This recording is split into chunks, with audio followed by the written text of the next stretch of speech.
Seja bem-vindo a mais um episódio do podcast Oncolog e Instituto Único.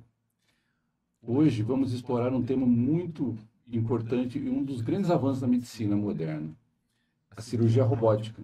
Trouxemos aqui dois grandes especialistas, doutora Larissa, que é cirurgiã torácica, doutor Lauzamar, cirurgião oncológico. E tenho certeza que vocês vão aproveitar muito esse episódio. André, é isso aí, né? Mais uma vez, agradecer vocês, agradecer ao Lauzamar, agradecer a Larissa e a oportunidade de a gente estar falando de um tema tão atual. Hoje é um tema que a gente está muito em evidência, cirurgia robótica, aqui no Mato Grosso não é diferente, né? A gente está a passos largos aí no desenvolvimento. Mas antes da gente começar, André, eu queria pedir para quem está nos ouvindo aí no podcast, né? Se tiver oportunidade de curtir, compartilhar. Quem não está seguindo a gente aí, o Instituto Único e a Oncolog, peço para vocês seguirem a gente, porque a gente sempre está trazendo aqui conteúdos pertinentes, atuais e relacionados à saúde, principalmente da saúde oncológica. Então sejam muito bem-vindos mais uma vez e vamos começar o nosso podcast aí. Vamos lá. Vamos começar com as mulheres, né? Antes, eu acho melhor. Doutora Larissa Lara, cirurgiã torácica. Fala pra gente um pouco de você, como é que você começou esse processo, sua formação primeiro, né? Sim. E explica um pouco pra gente aí da sua formação médica. Certo. Então, eu sou Larissa Lara, sou formada pela Universidade de Cuiabá como médica, fiz a minha residência de cirurgia geral e a minha residência de cirurgia torácica aqui em Cuiabá, e depois eu saí para fazer uma formação fora, específica em cirurgia torácica robótica. Ótimo, ótimo. Vamos lá para o doutor Lauzamar. O doutor Lauzamar é um velho amigo, conhecido, experiente cirurgião. A gente aí, exatamente. Né? E conta para a gente da sua formação aí, médica, oncológica e agora robótica, né? Primeiramente, agradecer o convite. Achei fantástico a ocasião e falar um pouco sobre a cirurgia robótica, ainda mais sobre cirurgia oncológica, né? Que tantos anos já estou nessa área. Formado pelo INCA em 2003. Então, nós estamos falando de 22 anos de carreira, de anos de trabalho. E com o maior prazer falar sobre cirurgia oncológica, estando ao lado do André e do Luciano e da Larissa também. Então, formado pelo INCA, residente em Cuiabá desde 2005. Me sinto um cuiabano, gosto muito. E quando falo em cirurgia oncológica, eu gosto das complexidades, do que é difícil, do que é realmente desafiador. E estamos aqui. A cirurgia robótica também é um desafio, e um grande desafio, com certeza. Acho que é muito legal para você que está começando aí na área cirúrgica, né? Esse tema e essas histórias dos médicos realmente inspiram, porque você vai ver que no mundo da medicina, quando a gente acha que demorou a formação, né? Acabou a formação de residente, começa outra e dentro de pouco tempo surge nova tecnologia que tem que se atualizar. Isso vale para a cirurgia, vale para a parte clínica e realmente assim, a medicina primeiro tem que gostar, segundo tem que dedicar e estar apto a mudanças. Eu acho que essa é uma coisa que quem não gosta dessas mudanças, que é uma coisa mais estável, realmente não vai se adaptar na medicina, né? É verdade, André. Eu tenho percebido isso aí há muitos anos e parece que de 10 anos para cá, passos largos, né? A medicina ela vem evoluindo, o mundo vem evoluindo de uma forma geral e agora a gente chegou na era da inteligência artificial. A gente tem falado muito disso e tem dado um boom na medicina. Eu acredito que nos próximos anos também a gente vai ter muita novidade aí, em relação até à oncologia mesmo. Hoje eu estava, não tem nada a ver com o nosso tema, mas eu vou falar em relação a isso. Eu estava lendo um artigo recentemente que tem uma IA voltada só para desenvolvimento de proteínas. Então, assim, ela está conseguindo trazer moléculas cada vez menores e pode carregar esse quimioterápico para dentro da célula, diminuindo o efeito colateral. Então, assim, a gente vai ter muita novidade aí na oncologia em relação a isso. Eu estou muito feliz hoje, cara, porque finalmente a gente vai fazer um podcast cirúrgico. Eu era sempre um patinho feio aqui da mesa. Agora eu que sou, né? Pois é, ué. Você Eu era o falou- patinho feio aqui da mesa. Toda vez, vamos falar de mieloma. Eu falei, caramba, o que eu falei de mieloma aqui? É. Estou brincando um pouco, falando que você falou em inteligência artificial. Aham. Já brigou com o chat GPT? Esses dias eu fiquei Ah, tão irritado que ele não eu fazia. brigo. Eu comecei a rir sozinho. Você começa a falar de tempo, ia demorando. Aham. Eu falei, vou desistir de você. Aí você fica discutindo. Ele discute, ele tem uma relação. Lá em casa, a minha esposa discute mais do que eu com o chat GPT, né? O chat, ele é uma ferramenta, mas tem um que você discute mais, que é o Grok. Ele tem para maiores de 18 anos. Ah, é? Ele te xinga, Ah, ele discute conheço mesmo, ele até corta relação com você, dependendo da discussão. Esse eu não conhecia. Eu também não. Ele tem essa. Puxando o Só o gancho chat para GPT. IA, eu concordo com você sobre a Aham. cirurgião robótica. Tudo que nós fazemos é gravado, tudo isso fica em banco de dados. E com certeza, lá na frente, vai ter uma inteligência artificial analisando cada passo de todos os cirurgiões e sabendo discernir o que vai fazer ou não. Você não tem certeza que isso irá acontecer no futuro. Na verdade, nós estamos treinando, né? A gente acha que a gente está treinando, na verdade, a IA está treinando com a gente. É. Ela vai saber, com certeza, com exatidão, a forma que você opera, porque, assim, é lógico, a gente vai chegar nisso, né, Larissa? Acho que a gente vai começar com a Larissa, mas todo cirurgião, a gente tem uma técnica basal, mas todo cirurgião ele tem ali a sua forma sine qua non de operar. E ela vai saber disso. O dia Sim. que você for operar, ela já sabe que o comando tá específico para você. E talvez, quem sabe, no futuro, até realmente ter um robô que opere como o Dr. Alzamar. Senão, esse aqui ele foi programado de acordo com os O movimentos cara é bom. do Aqui Dr. vai Alzamar. fazer Isso, vai ser- Espero chegar até lá e ver se eu vou fazendo tudo isso. Ricardo, nós vamos falar sobre isso, que às vezes as pessoas não sabem o que é cirurgia robótica. É, Então, às vezes, hoje, a pessoa fala assim, uma cirurgia robótica, acha que vai chegar um robô no centro Sim. cirúrgico com e certeza. vai operar, né? É o que eles pensam, a maioria dos Exatamente. pacientes. Larissa, fala um pouquinho pra gente sobre cirurgia robótica, o que que é, né? Na Um grande verdade, o que é. diferencial, né? O que diferencia das técnicas tradicionais, né? Sim. Então, assim, apesar do nome cirurgia robótica, a gente ainda depende do ser humano para comandar uma máquina que vai transmitir os movimentos do cirurgião. Então, hoje em dia, o robô ele ainda não é capaz de operar sozinho, precisa da inteligência humana, né? Então, o robô, ele vai ser comandado pelo cirurgião, ele vai filtrar os movimentos do cirurgião, mas ele vai obedecer os comandos. Então, o cirurgião, ele fica longe do doente, o cirurgião principal, né? Então, realmente, existe uma máquina entre o doente e o cirurgião que vai receber os comandos e vai executar os atos cirúrgicos.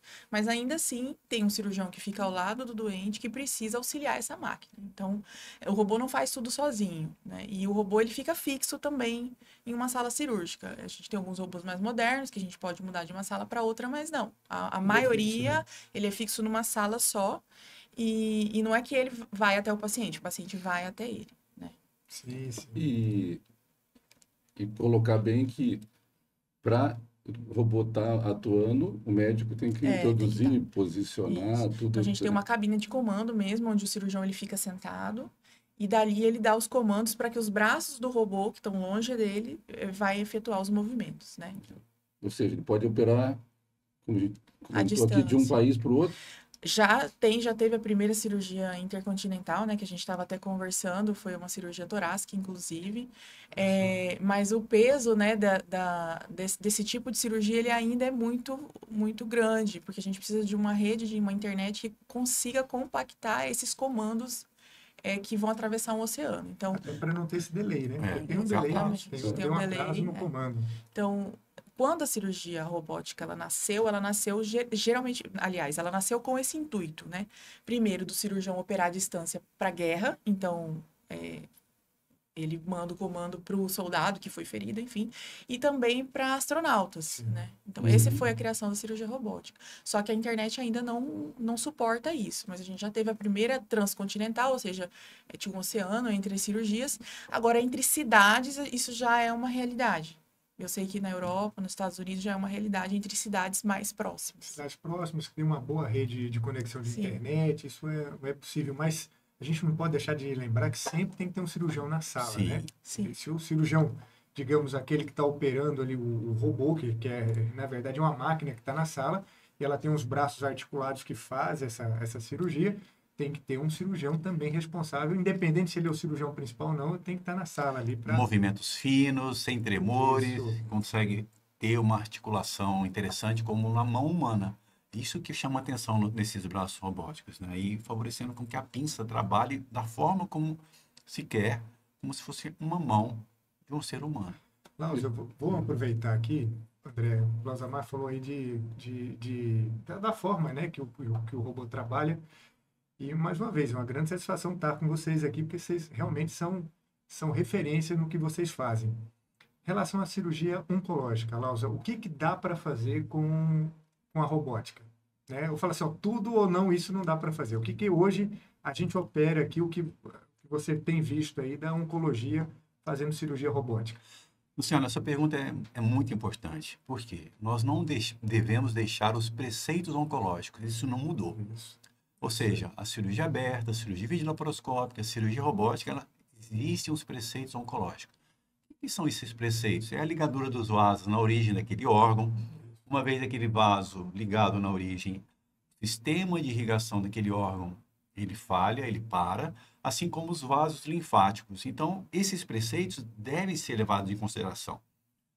A plataforma, ou o meio de acesso cirúrgico, é um meio de se conseguir fazer esse procedimento. Adquirindo uma situação de que é possível a ressecabilidade ou a retirada daquele tumor, seguindo todos esses preceitos.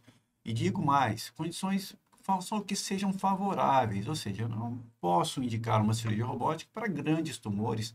Por quê? Porque eu vou ter dificuldade até mesmo de tirar aquele tumor da cavidade abdominal ou da caixa torácica, enfim, de outras cavidades. Então, eu preciso ter muito essa consciência e falar para o paciente que o método robótico pode ser realizado em situações que ele, sim, tem a indicação. Em algumas outras, não. Então, não é para tudo. E é favorável, sim, o método robótico quando falamos em tumores iniciais, tumores pequenos, que não tem a doença metastática, não tem a disseminação ainda peritoneal, que é possível o manejo do aparelho com tranquilidade e benefício para o paciente. Também não adianta falar que eu vou fazer uma cirurgia robótica e não realizar a cirurgia correta como tem que ser feita. Ou seja, melhora para o paciente muitas vezes em segurança, né? E dando um pós-operatório e qualidade melhor, né? Eu achei interessante, André, que o Lausamar ele tocou num ponto assim muito importante. Quando a gente está falando, porque às vezes a gente esquece da oncologia, que é ser um cirurgião robótico, né? E é diferente você fazer uma cirurgia robótica de um tumor benigno de um tumor maligno. Com certeza. Mas falou uma coisa fundamental. Você tem lá um tumor de 1 centímetro, 1,5 centímetros, dá para tirar por robótica? Legal, vamos fazer.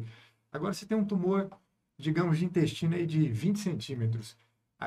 Uma técnica oncológica, você não pode fatiar esse tumor, né? Então, assim, não adianta eu falar assim, não, eu vou fazer por robótica, mas eu fatio e vou tirando por pedaço. Você pode disseminar esse tumor, né, dentro da barriga, dentro da cavidade abdominal, e isso vai trazer um transtorno muito maior do que você fazer uma cirurgia robótica. Foi bem colocado isso. Eu achei interessante, né, Larissa?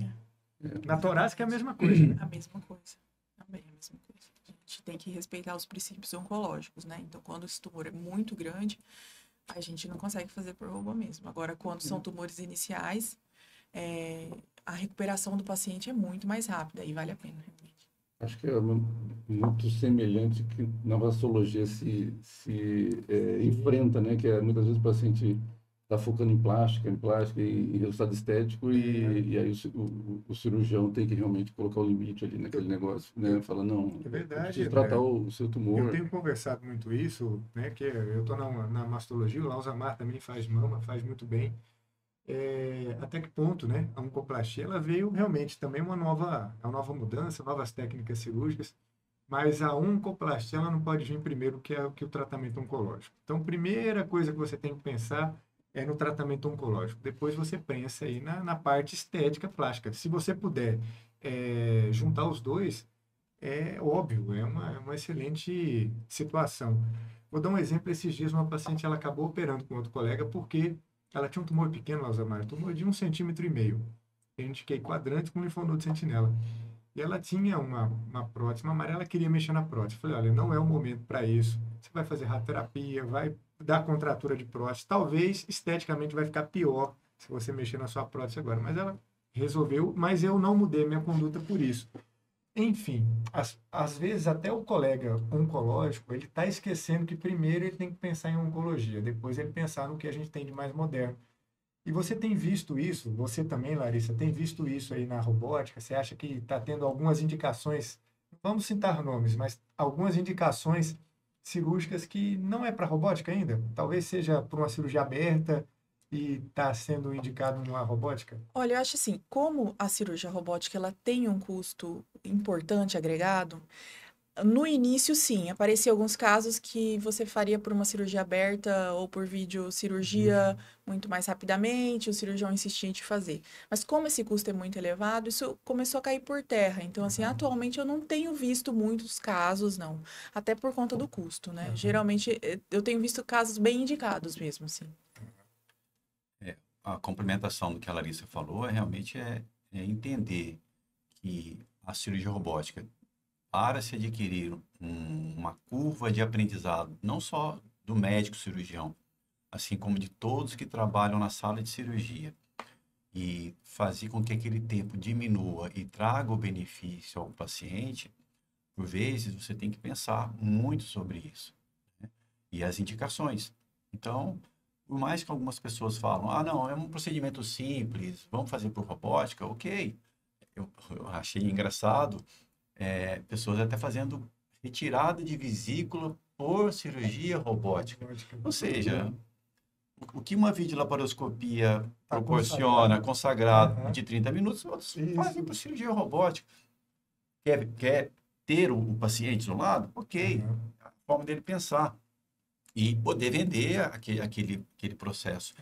Mas na cirurgia oncológica, eu digo assim, tem que ter muita sabedoria na sua indicação.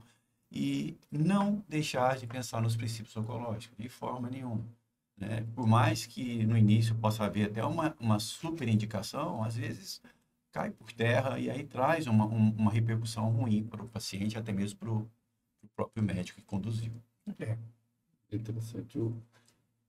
Lausa, Larissa, vocês acham aí quais as limitações e o desafio para implantar esse tipo de cirurgia no Brasil de forma mais rotineira e desse tamanho do nosso país? Assim, surpreendentemente, o Brasil, ele depois que teve a introdução do primeiro robô, depois teve um boom muito grande. Então, assim, a gente tem estados muito pobres e que já tem 2, 3 robôs, assim, na capital.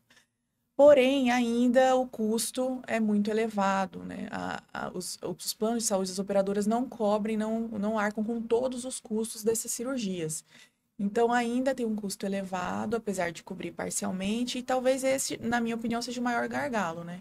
O segundo maior gargalo é a formação, que é uma formação que o médico ele precisa investir muito dinheiro naquilo. Então, a gente paga do próprio bolso essa formação inicialmente para depois, a longo prazo, ter esse retorno, né? Às vezes esse retorno não chega também, dependendo do perfil do paciente. Então, os pacientes, por exemplo, a cirurgia torácica, a maioria deles são pacientes que costumam não ter um grande poder aquisitivo. Então, esse retorno ele vai demorar para vir. Então, são 2 grandes gargalos, né? O pagamento do custo em si da operação ali e também da formação do cirurgião, que é muito caro.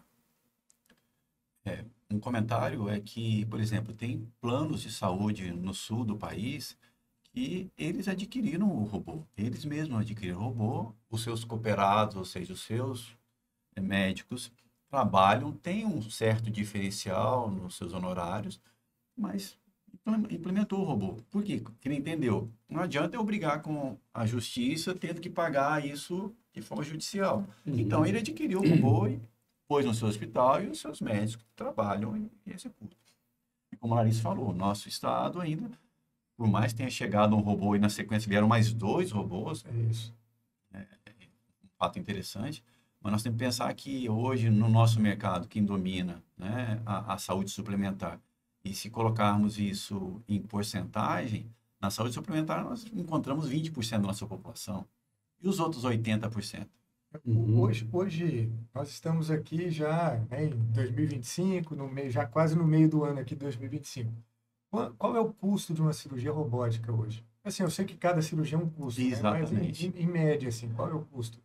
Porque a questão não é só o robô, você tem que também ter os aparelhos, né, que são os grampeadores, né, em algumas situações, clipes de polímero específicos, né, Então, assim, depende muito do que você vai fazer e se vai ter realmente um custo maior de OPMS, que é órteses e próteses e materiais especiais.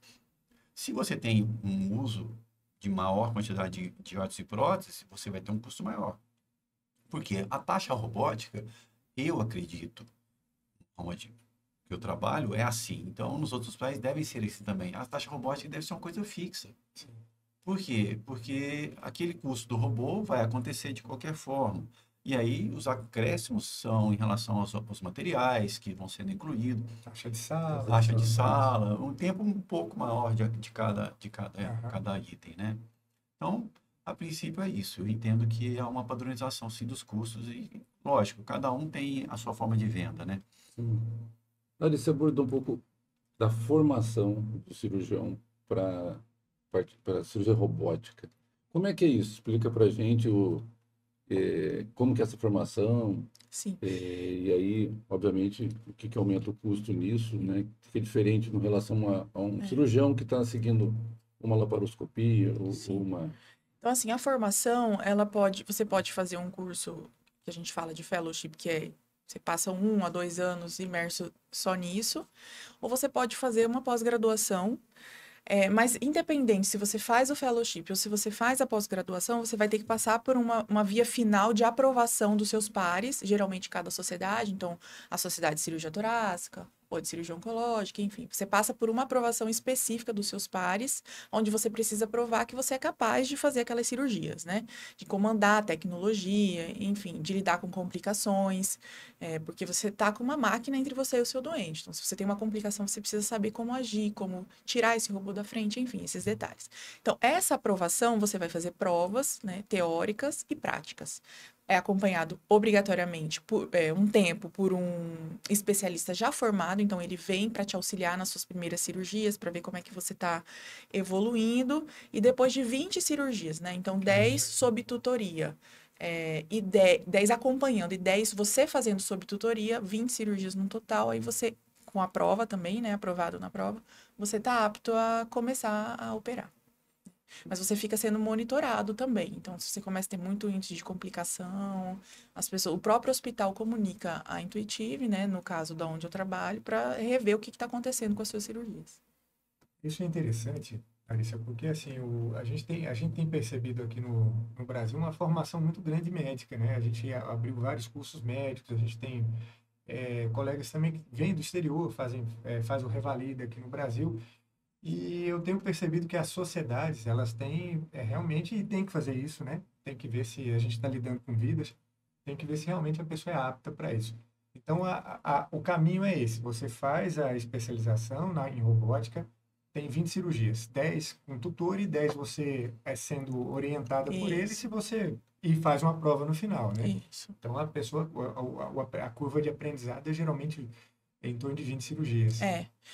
A cirurgia robótica, ela tende a se assemelhar um pouco mais à cirurgia aberta do que a videocirurgia. Então, a curva... Eu já tinha uma visão diferente. Eu também. Quando você senta no console, que você vai olhar, é como se você estivesse dentro do paciente mesmo. Assim, a visão é tridimensional. Então, a curva, o que os trabalhos mostram? A curva do cirurgião ela é mais curta, ele aprende mais rápido a operar por robô do que por vídeo, porque o vídeo ele é 2D e o robô ele é 3D, né? Então, a curva ela é um pouco menor. Por isso, sim, a gente fala 20 cirurgias, às vezes até parece pouco, mas é porque realmente a tecnologia ela te leva para dentro da cavidade. Então, é como se você fosse uma mosquinha ali dentro, né? Claro que não é tão fácil assim, mas realmente você vê a anatomia perfeitamente. Então, o tempo, a curva, ela acaba sendo um pouco mais curta, por isso que esse número de 20 cirurgias. Né?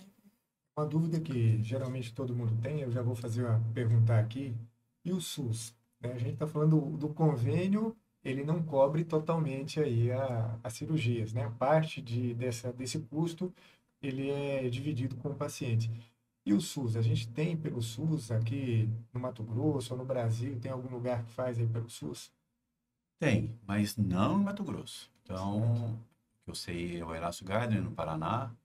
Lá eles têm uma forma de doação, receber da população doação, e, consequentemente, eles utilizam todo o valor doado a compra de insumos e, consequentemente, executar todo o processo cirúrgico robótico.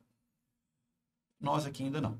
Então, nós temos um robô no Hospital de Câncer, que é um hospital filantrópico, mas nós não temos ticket do SUS pagando o que se faz para a cirurgia robótica. Então, os pacientes têm tido pagamento particular.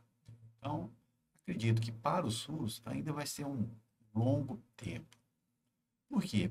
Até hoje a videolaparoscopia no SUS não foi implantada. Isso é verdade. Nós estamos falando de um procedimento cirúrgico que já tem muito mais de 25 anos, Vários anos, videolaparoscopia. custo Até hoje menor. não foi implantado. Então, acredito eu que também não será e será por conta de cada instituição mesmo, as suas formas de receber doações e projetos, emendas parlamentares e assim por diante. Sim, sim. Falando em oncologia, Rosamar, qual os principais benefícios aí da robótica para um paciente oncológico, assim, de modo nos mais diversas áreas da oncologia cirúrgica aí? O que você vê de maiores benefícios? Quais as doenças que são mais beneficiadas com isso? Podemos setorizar, né? Então botamos em cavidades, né? Então a cavidade torácica eu vejo um benefício fantástico com a cirurgia robótica, uma vez que eu utilizo pequenos portais, em vez de ter que abrir um espaço intercostal, usar um afastador, que na maioria das vezes os pacientes sentem muita dor no pós-operatório. Então, na cirurgia torácica, encaro isso como fantástico, a indicação, exceto para tumores muito volumosos ou que está uma dificuldade maior de ter um discernimento entre vasos. Para a cavidade abdominal, né? Cavidade abdominal, quando falamos em estômago, acho muito bem indicado. Pâncreas, por uma situação que eu vejo muitas das vezes a necessidade de ressecção de múltiplos órgãos e, ao mesmo tempo, reconstruções complexas e devido a riscos de complicações no pós-operatório. Para a parte digestiva, eu acho uma atenção em relação ao reto, que é a parte final do intestino, uma vez que é um órgão fixo situado na pelve. Eu tenho um aparelho robótico trabalhando com mais naturalidade, então acho muito bem feito a indicação do reto, que é do intestino grosso. E ginecológico acho também muito bem indicado, principalmente pacientes obesos, para câncer de endométrio, que é o mais comum, com linfadenectomias com mais facilidade de ser executado. Para câncer de colo de útero, ainda o método laparoscópico e robótico ainda não está muito bem definido e sedimentado. Ele tenha tido uma melhora em curva de sobrevida e recidiva local. Porém, estudos recentes irão sair com resultados mais animadores do que foi no início, né? Próstata, fantástica indicação. Então, a urologia realmente tem se beneficiado bastante com essa plataforma robótica e as indicações cirúrgicas têm sido melhor para a prostatectomia, que é a retirada de próstata. E quando eu falo os benefícios, é a alta precoce. Então, são pacientes que conseguem receber alta precoce porque o nível de dor é muito menor, porque você não tem aquele corte em pele e parede abdominal, que precisa de todo um processo cicatricial para acontecer, e isso reduz, né? As anastomoses, que são as junções dos órgãos cavitários, isso vai acontecer de qualquer forma. Assim como na próstata acontece com a bexiga e a uretra, essa anastomose vai acontecer também, mas com mais tranquilidade, uma visão tridimensional, uma capacidade de realização daquele ponto com muito mais performance. Então, eu vejo que na doença inicial e nos pacientes com indicações adequadas, a cirurgia robótica tem muito benefício. Não podemos falar em diferenças de curva de sobrevida e risco relativo quanto à recidiva. Não dá para dizer isso ainda, mas é sabido que, seguindo os preceitos oncológicos, todos vão ter um bom resultado. Estava vendo, Lausa, acho que a cirurgia que mais se beneficia com a robótica é a próstata mesmo, né? Porque porque além de alta precoce, também parece que tem menos incontinência urinária, menos impotência, né? Que isso aí, a preocupação dos homens, muitas vezes, é em cima disso. A visualização é fantástica. O 3D mostra direitinho os nervos entrando. O cirurgião urologista ele consegue preservar aqueles nervos, consegue fazer retirada somente dos linfonodos. É bem diferente. Não, é outro patamar, né? Aqui no Brasil a gente fala outro patamar. É outro patamar. Larissa, não vou falar de que time que é, mas eu vou falar de outro patamar. Quais são, assim, você na torácica, quais são as principais indicações? Primeiro, uma vez a gente conversou sobre cirurgia torácica, tem muita gente que não sabe nem que existe essa especialidade, né? Estava conversando aí com o nosso colega que trabalha com a gente também, o Marcelo. Quando você fala cirurgião torácico, ninguém sabe o que é isso, né? O que é cirurgião torácico?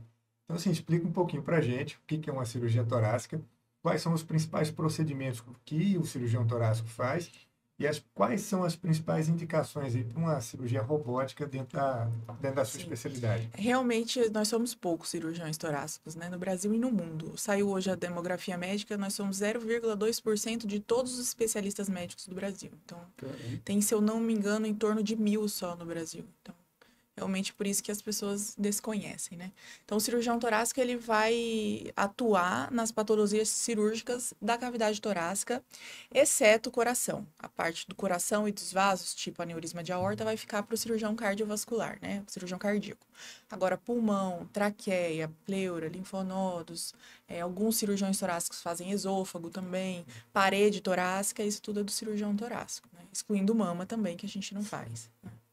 As indicações da robótica, quais são as indicações dele? Atualmente, se for, como o professor Losamar falou, um tumor não muito grande, não muito avançado, independente de onde ele está localizado, se é no pulmão, se é na traqueia, se é na pleura, se é no mediastino, ou até mesmo tumor de parede torácica, a gente consegue fazer por cirurgia robótica, né? Então, desde que seja um tumor nos seus estágios mais iniciais, não muito grande, que a gente consiga ressecar, os casos iniciais todos, assim, independente do órgão. Certo. E eu acho que o pós-operatório é a coisa mais interessante, né? A gente atende pacientes que vêm da doutora Larissa e a gente compara com antes, né? Antes da robótica, em que, historicamente, a grande maioria tinha dor crônica e uma recuperação grande pós-cirúrgica, até voltar ao consultório. Hoje, o paciente, em poucos dias, já está, idosos ainda, se recuperam, vem, já operei. Eu nem está sabendo que... A gente não, chegava já todo debilitado. Como a gente tem muita tecnologia, né, para a parte da cirurgia torácica, a gente lança a mão disso durante a cirurgia. Então, eu consigo, por exemplo, seccionar um vaso e jogar um corante que eu vou saber exatamente o que aquele vaso nutria e ressecar só aquele parênquima. Então, eu consigo atuar de uma maneira mais precisa, pontual exatamente naquilo que o doente precisa, invadindo ele menos. Então, eu invado menos o doente. Se eu causo menos dano ao doente, né, eu consigo dar uma alta mais precoce, como o professor Losamar falou, e a importância desse paciente, primeiramente, é voltar para suas atividades habituais, se for idoso, né, para sua vida, se for um homem, uma mulher numa idade produtiva, ele vai conseguir voltar a trabalhar mais rapidamente, ajudar sua família, enfim. E outro ponto muito importante desses pacientes que eu noto, nessa alta precoce, nessa recuperação mais alta, é que se ele tem uma indicação, por exemplo, de fazer um tratamento complementar, uma quimioterapia, uma imunoterapia, uma radioterapia que seja, eu consigo liberar ele mais rapidamente, porque o índice de complicação ele acaba sendo menor, de infecção, de sangramento, de tempo internado. Então, eu consigo liberar esse paciente para o oncologista mais rapidamente, né? E aí isso vai impactar depois na sobrevida do doente. Eu vou aproveitar pedir mais uma vez, né? Se o pessoal que está seguindo a gente, que está assistindo esse podcast até agora, se está fazendo sentido para você, e se você ainda não segue o nosso canal, se você ainda não está inscrito aqui no nosso canal, aproveite agora, eu vou dar um intervalo para você, aperta o sininho aí para você ser notificado pelos nossos próximos conteúdos, se inscreva no canal, Instituto Único Oncolog. A gente sempre traz aqui conteúdo de qualidade de uma forma simples. Esse bate-papo que a gente faz aqui é uma forma simples. Inclusive, se você quiser saber de algum assunto que te interessa, escreve aqui nos comentários para a gente. Fala, olha, eu quero saber sobre tal assunto. Eu tenho certeza que a gente vai ler isso e vai trazer para vocês aqui, porque isso aqui é feito justamente para vocês, para a gente trazer informação de qualidade e de uma forma simples para vocês. Né, André? Isso aí, né? É importante, assim, lembrar que estamos em Cuiabá hoje, temos tecnologia para isso e temos profissionais mais alto gabarito para operar. Né? Antigamente era uma brincadeira que sempre fazia em Cuiabá, né, que o melhor tratamento era avião. Que tinha o VASP ainda, né? Era o Dr. VASP. Exatamente. E hoje não.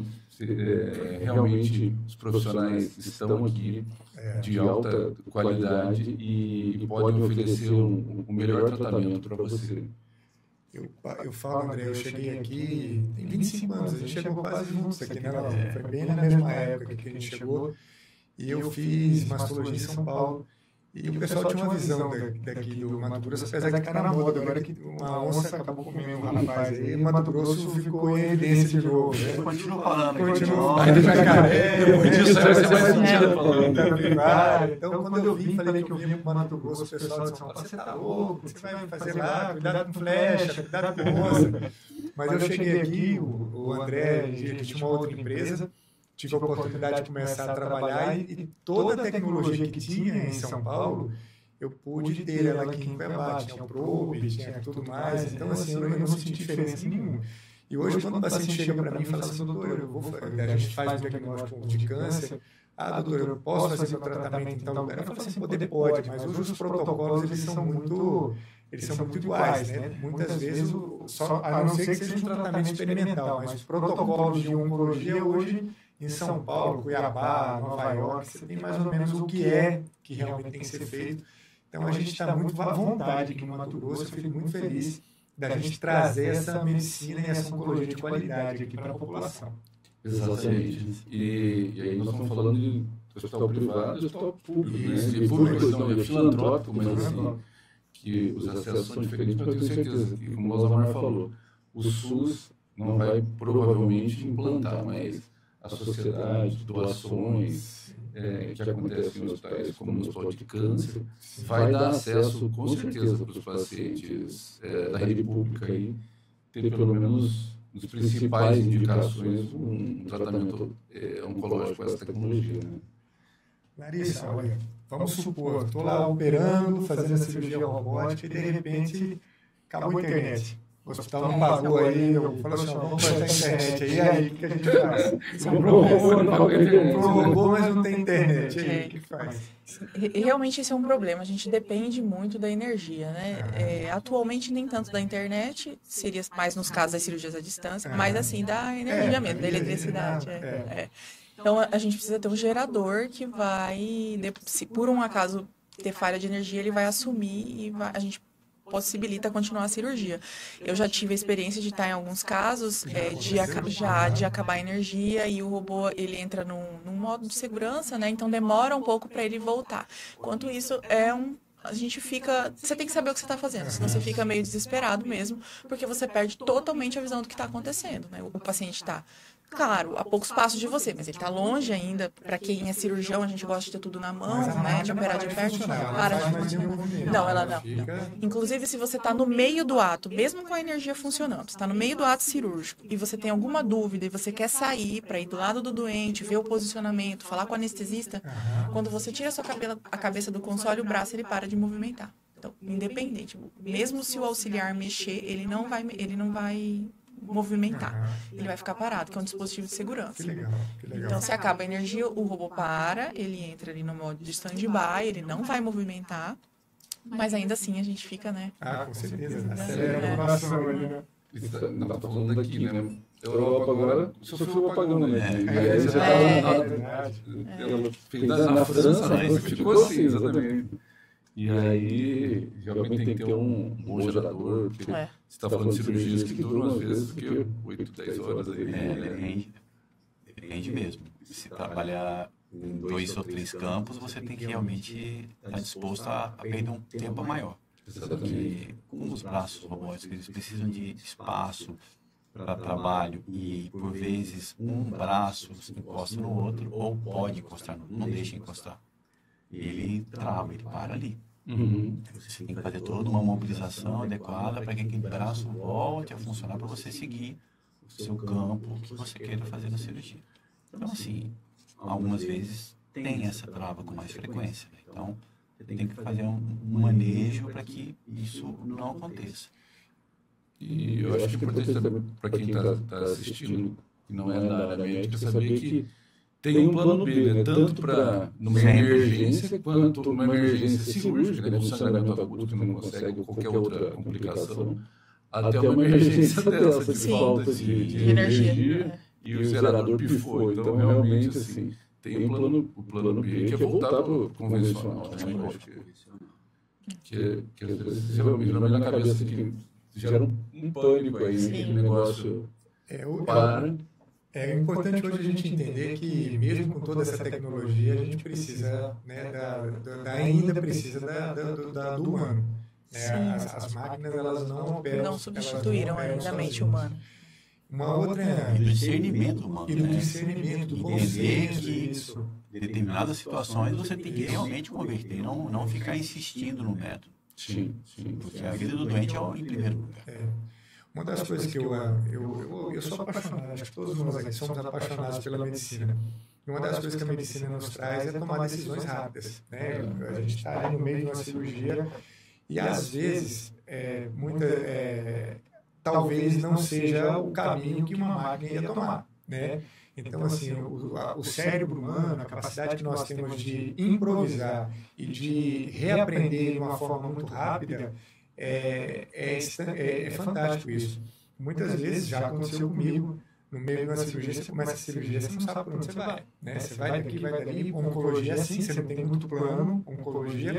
Uma coisa é você ver lá a veia, a artéria, tudo certinho, de repente você tem um tumor que está ocupando toda a cavidade abdominal, você não tem uma noção exata da anatomia, e você vai um pouquinho de um lado, um pouquinho do outro, você vai aonde está mais fácil, naquele exato momento que você vai, e a gente foge um pouquinho da técnica, porque você tem uma técnica, você tem um passo a passo de uma cirurgia. Primeiro eu faço isso, depois eu faço aquilo, mas em alguns casos eventuais, você sai fora dessa técnica. Talvez você vai para uma etapa que está mais fácil naquele momento, depois você volta naquela etapa. Eu acredito que a máquina não faz isso, né? Acho que uma máquina ela tem um passo a passo dela, né? Se ela sair daquilo, ela... Assim, quando a cirurgia robótica, ela depende daquele instrumento fixo, que o braço do robô, o braço em si, ele é um metal ali, né? Então, dificilmente a gente consegue, eu não sei como o professor Losamar pensa, mas dificilmente a gente consegue fugir muito da técnica. Então, a gente tem um protocolo a seguir, você vai seguir aquele passo a passo. Por isso que no pré-operatório a gente precisa ver bem esse doente. Se o tumor não é tão grande, fazer uma reconstrução 3D dos vasos, na cirurgia torácica isso é muito importante. Então a gente já entra sabendo se o paciente tem uma anomalia vascular, por exemplo, alguma outra coisa que vai dificultar. Então a gente já entra com esse planejamento inicial. E o robô em si, ele não vai fazer nenhum comando que a gente não dê. Né? Talvez no futuro ele consiga soltar alguma coisa, uma aderência, né? Para quem entende dos termos, começar os passos iniciais, mas as partes críticas eu acredito que não. Até porque, Larissa, hoje a legislação nossa e o nosso próprio Conselho de Medicina, ele fiscaliza muito isso, né? Então, quando você chega no ponto que a máquina está executando, né, eu penso da seguinte forma, como é que você vai chegar e falar assim, a culpa foi do robô? Ele que errou, que ele foi onde ele não devia ir. Eu acho que isso não vai acontecer. Eu também acho que isso não vai acontecer. Hoje ela é totalmente dependente do ser humano. Totalmente dependente. Totalmente. As condutas que você traçar, ele vai responder. Se fizer uma coisa errada, ele vai fazer errado o que você fez. Eu vejo dentro da medicina algumas especialidades, eu acredito que vão ser substituídas pela IA, sim. As especialidades mais clínicas, que você tem um pensamento mais lógico e às vezes até uma triagem. Vou falar que hoje a dificuldade no Brasil, como 90% da população ela depende do SUS, e a gente sempre está falando de saúde pública, dificuldade de prevenção, e oncologia é muito importante isso. Eu acredito que a gente vai ter uma IA que vai substituir esse atendimento inicial. A pessoa ela vai passar, vai fazer algumas perguntas, ela vai chegar ali numa provável diagnóstico, dizendo o que tem que fazer, ver se é um caso mais grave ou não, se tem indicação de ir para um hospital ou não. Eu acho que isso vai ser sim. Eu acho que o clínico, aquele médico sem especialidade, sem formado, eu acho que a tendência com o tempo é desaparecer. Agora, a especialidade cirúrgica, e até eu falo da especialidade da oncologia, eu acho difícil porque realmente a gente precisa da capacidade técnica mesmo, de manual, e nem sempre é a mesma coisa. Eu tenho 30 anos de formado, eu aprendo até hoje. Não, eu entro em uma cirurgia, é diferente de todas que eu fiz para frente. Então, assim, eu sempre estou aprendendo. Aí há também, mas assim, eu mudo às vezes a técnica. Às vezes eu começo a fazer de um jeito e não é aquilo ali, eu vou mudando. Eu acho difícil a parte cirúrgica, né? Não é impossível, mas eu acho difícil. Eu acho engraçado, é um residente que é admitido no hospital e ele fala: professor, você não faz cirurgia fácil, não, só faz cirurgia difícil. Eu concordo com você, Luciano, conforme os anos vão passando, os desafios vão aumentando e totalmente diferente um do outro. E vai ficando mais experiente, as cirurgias mais difíceis vão sendo passadas para você, né? Eu gosto. Qual que é o mais complexo? É isso mesmo, só mostra que o Alzheimer é um bom cirurgião, porque no meu chefe também, quando eu fazia a residência, Larissa, aquelas cirurgias mais fáceis, você deixava pro chefe mais bonzinho, deixava você operar, né? Vai deixar eu operar. Aqueles abacaxi que ninguém resolvia, tinha que ser o chefe mesmo. Então tá explicado lá. Tá falado isso, né? Vou comer um bombonzinho aqui para dar uma energia. Boa. Perspectiva futura. O que você pensa, Lázaro, para oncologia e cirurgia robótica? Chegou aqui e para frente, imaginando, pensando, ou nos cursos, o que se imagina da robótica aí para frente? Eu não tenho dúvida. Tudo que está acontecendo em relação à cirurgia robótica está sendo gravado, está sendo cada vez adicionado num banco de dados, e isso cada vez mais o próprio cirurgião ele consegue rever tudo aquilo que ele fez, ele consegue modificar algumas condutas, os resultados, aquela conduta que foi feita também pode ser revista. Então eu vejo que gradativamente existem informações, essas informações sendo passadas e são noticiadas, colocadas em prática. A tendência para a cirurgia robótica será para tudo que for do ponto de vista de intervenção minimamente invasiva, assim como a videolaparoscopia existe hoje em todos os hospitais aqui de Cuiabá. Eu acredito que vai acontecer a mesma coisa com a cirurgia robótica. Então não vai ser apenas um fornecedor ou dois, vão ser vários. Assim como as pinças dos materiais vão ser também reduzidos seus custos, favorecendo que haja mais a atuação desses robôs, né? E quanto à cirurgia oncológica, agora falando um pouco mais sobre oncologia, a descoberta e entendimento da parte do câncer, a embriologia, o entendimento da doença, o conhecimento de cada gene, isso aí é o futuro nosso, né? Então, caberá a nós, por exemplo, tratar grandes tumores, mas aqueles tumores que já foram identificados, sabendo que tem um defeito genético, uma propensão a desenvolvimento, serão as drogas que serão utilizadas, e aí o impedimento e o tratamento. Então, hoje eu vejo assim, com bons olhos o câncer de mama. É isso aí. O câncer de mama, existem tumores com prognósticos ruins, e são altamente respondedores ao tratamento com quimioterapia. E aí, muitas vezes, se questiona, fazer uma mamotomia e marcar o clipe ali, talvez nem precisa operar. Aí você vai lá, opera, não tem nada disso. Mais ou menos isso mesmo. Acredito que, falando em oncologia, é melhor nesse entendimento de cada doença. A Larissa, depois ela vai falar também que vocês já falaram um pouquinho sobre abrir o tórax, deixar o pulmão exposto e dar mais complicação do que você fazer por uma vídeo. Nós somos de uma época, Larissa, assim, você é mais jovem aqui, né? Então, eu sou de uma época em que você retirava a mama, retirava o peitoral maior, fazia uma linfadenectomia, tirava todos os linfonodos da axila, e nós não tínhamos o conhecimento que o câncer de mama tem vários subtipos. Era ductal, lobular e não tinha o tal do imunohistoquímico, não existia isso. E hoje, você tratava, fazia uma grande cirurgia e uma grande parte das mulheres morriam. Hoje, a gente pega aí, o Elzamar falou, tem vários subtipos de câncer de mama, alguns que a gente considerava antigamente mais agressivos, entre eles o triplo negativo aí, quando há 20 anos atrás falava de triplo negativo, era quase uma sentença de morte.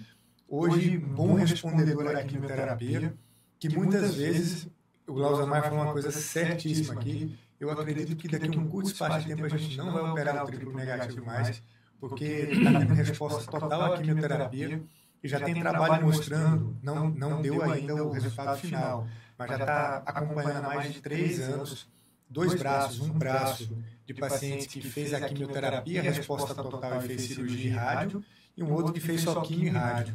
E o resultado de recidiva, de sobrevida de doença até agora é a mesma coisa.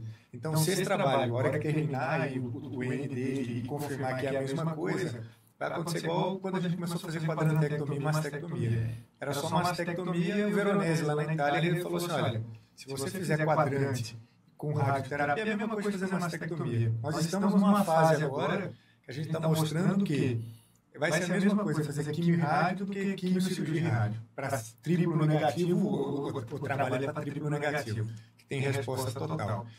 O que eu quero chegar? Eu devaguei aqui até por causa da mastologia, né, que a gente sou apaixonado por ela, mas a cirurgia torácica, Larissa, você tem percebido isso também na sua formação, que eram cirurgias grandes, de abertura de tórax, e hoje assim, as cirurgias elas estão ficando menores. Sim. Exatamente, interessante você tocar nesse ponto, porque atualmente o que a gente tem de mais moderno é realmente isso. As cirurgias, elas são as cirurgias são segmentectomias que a gente fala, né? E está caminhando até para subsegmento. Então, o que significa? O pulmão dividido em lobos. Então, antigamente, câncer de pulmão era igual a lobectomia. Ponto final. Agora não, dependendo do tumor, se ele é periférico, menor que 2 centímetros, enfim. Respeitando os critérios específicos, você vai tirar um segmento de um lobo. Então, isso vai impactar de maneira mais objetiva na função pulmonar final desse doente e na recuperação final dele. Então, realmente, o que a gente está vivendo na oncologia torácica, principalmente voltado para pulmão, atualmente, é isso. São cirurgias menores, com um uso de mais tecnologia para tirar segmentos específicos, onde tem o tumor, e também as drogas, né? As drogas que são guiadas pelas mutações genéticas daquele tumor. Então, você identifica aquele padrão de mutação, e aí você vem com quimioterapia ou com imunoterapia, terapia-alvo. Então, a gente está vindo com uma onda de novos pacientes, assim, com indução, né, com neoadjuvância, que esses pacientes vão começar a ser operados, né, nos grandes centros, assim, maiores já estão sendo. São cirurgias mais complexas, e aí a robótica vem para ajudar nisso, né, pelo poder de dissecção, de filtrar o tremor do cirurgião, enfim. E também para fazer essas cirurgias menores, que, apesar de elas serem menores, anatomicamente falando, elas são mais complexas. Porque são mais difíceis. São mais difíceis. Hoje a dificuldade que eu tenho hoje é realmente operar paciente pós-quimioterapia, porque você não tem mais o tumor e muitas vezes não marca essa lesão, né? Você vai lá, não tem um clipe, não tem nada, e você tem que ter um parâmetro anatômico, né? E a gente perde o parâmetro. Então, quanto menor é a cirurgia, na minha visão, é mais difícil. A cirurgia robótica é mais difícil que a cirurgia aberta. Porque realmente você está operando um tumor muito pequeno. Você não tem o toque, né? Não tem o toque. Talvez no futuro o robô ele consiga transmitir isso ao cirurgião, mas atualmente não. Então a gente não tem o poder da palpação, que o cirurgião usa muito. Né? Só visual, né? É visual. Você palpa, você fala, não, tem imagem, você vai na visual. Legal, interessante isso aí. É fantástico. Acho que esses avanços que a gente está falando hoje, né? E quem pegou o começo da oncologia, da Luciano, você está falando de mama, né, que era mutilante mesmo, é uma mudança radical. Rim também, outra situação, né, que antes era sempre retirada completa, né, e hoje... Fazendo afectomias parciais tem excelente resultado. Antes lembra grandes cirurgiões, grandes incisões, né? Quanto maior a incisão era melhor o cirurgião. Fala, pô, o cara fez uma... Cortou aqui do pescoço até o pulso, cara, hoje não. Você vê aquela cicatriz e fala, puta, o cara fez uma cirurgia desse tamanho em você, né? Ué, vamos partir agora para a cirurgia benigna. Antigamente, esterectomia. Né? Hoje é muito difícil, é lógico que ainda tem, né? A gente vive em realidade diferente no Brasil, SUS e privado. Mas hoje na parte privada não digo nem robótica, por vídeo. Você vai fazer uma esterectomia hoje aberta e fazer por vídeo, hoje não tem por que você não fazer por vídeo. Né? Vesícula, não tem por que você fazer uma vesícula aberta que não seja por vídeo.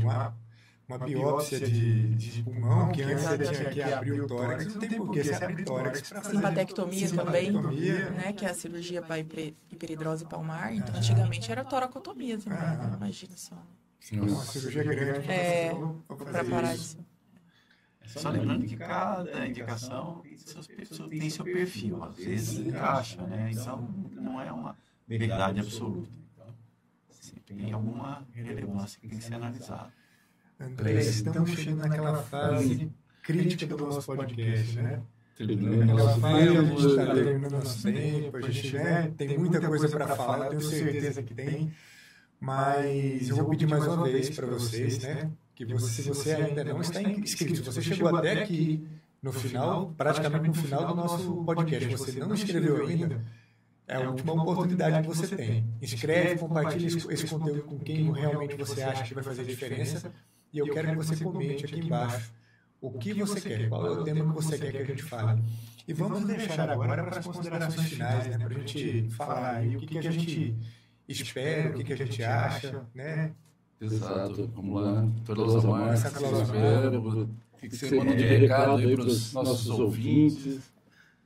Parabenizar a Oncolog, o Instituto Único, por essa iniciativa, fantástico. A gente fica muito tempo em centro cirúrgico. O tempo todo preocupado com um doente, com o que vai acontecer, passando visita, a gente dá aula também, né, Larissa? A professora Larissa também, damos aula. E temos muito pouco tempo para fazer divulgação. Eu acho que conversar, esclarecer a população, o que é cirurgia robótica, achei fantástico o tema, né? E é muito importante. Isso para nós é um benefício grande, assim como também passar para a sociedade cuiabana que Cuiabá é capaz. Nós temos tudo. E eu falo muito para os pacientes, tenha o seu paciente ao seu lado. Tenha o seu médico ao seu lado. Falo para os pacientes, tenha o médico ao seu lado. Se você não tem um médico ao seu lado, qualquer lugar é lugar. Então, se você tem um médico que adere, atende ao seu telefone, preocupa com você, está na beira do leito, te visita 2 vezes ao dia, está do seu lado, é responsável por complicações, está do seu lado nas complicações, ou seja, isso é o que faz diferença. Então, Cuiabá é pacífico para tudo isso. Estamos aqui, estamos à disposição, Oncolog, e me coloco à disposição para qualquer dúvida, qualquer pergunta que for necessário. Está à disposição. Muito obrigado mais uma vez. Obrigado mesmo. Também queria agradecer a oportunidade, né? Dizer que na Oncolog a gente tem esse perfil de profissional que o Losamar falou, todas as especialidades, principalmente na cirurgia torácica. Atualmente é a única clínica que tem pessoal habilitado para fazer esse tipo de cirurgia, já que a gente está falando, né, sobre cirurgia robótica. E sempre o paciente, assim, o que eu oriento mais ou menos na linha do que o professor falou, é ter conhecimento, né? Entender o que ele está passando, buscar conhecimento, e esse podcast, esses podcasts que a gente faz, essas entrevistas, enfim, elas vêm para isso, né? Para o paciente também e para os profissionais da saúde, médicos que não têm o conhecimento, eles adquirirem esse conhecimento, porque conhecimento é poder. Né? E sempre quando necessário a gente está à disposição e trazer, enfim, para o Oncolog mesmo, que a gente tem todos os profissionais que estão disponíveis para cuidar de uma maneira geral do doente, né? Beleza, eu fico feliz, tá? Também vou agradecer aqui mais uma vez, agradecer vocês, e realmente é um tema que me interessa, quando fala de tema cirúrgico, né, André? Me interessa um pouco mais, mas eu acho interessante essa iniciativa do Instituto Único da Oncolog, é porque é justamente o DNA da nossa empresa, né, onde a gente trabalha, que é a gente associar a tecnologia à humanização. Então, esse sempre foi o nosso lema, sempre foi o propósito da Oncolog, a gente nunca deixou de lado a humanização, e a gente sempre que tem alguma novidade, alguma tecnologia, alguma coisa de pesquisa, a gente também gosta de trazer e trazer de qualidade. Então, essas informações, hoje a gente fala muito sobre tecnologia, a gente está falando hoje sobre uma nova tecnologia, que é a cirurgia robótica, que é o que tem mais moderno hoje, e nossa equipe de cirurgiões aqui da Oncolog, todos são capacitados para isso, e são exímios cirurgiões. Você pode ter certeza que vocês estão aqui no Mato Grosso, nós não estamos perdendo para nenhum outro local do Brasil que sai do mundo, mas a gente não esquece de uma coisa muito importante para nós, o nosso DNA, que é a humanização. Então, se você é nossa paciente, se você conhece um oncólogo, você sabe disso.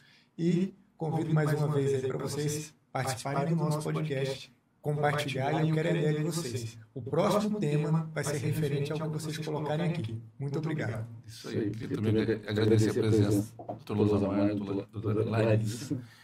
Acho que é extremamente importante para vocês saberem que tem essa tecnologia e tem profissionais. E apesar de a gente estar falando tecnologia, a humanização é importante. E a coisa mais importante é a relação médica-paciente, que foi já o Losamar exaltou muito bem, que é você conhecer o seu médico e ter, além de conhecê-lo, confiança para que, mesmo algumas coisas que você discuta, como o Luciano falou, Larissa, de ter médicos fora, discutir tratamentos fora, fazer telemedicina fora, mas você tem realmente aqui que tenha confiança, que tenha uma boa relação, que tenha humanização. Então a gente vai estar sempre trazendo temas assim. Obrigado por assistir até esse momento, né? E nós vamos nos esforçar para trazer temas relevantes para cá.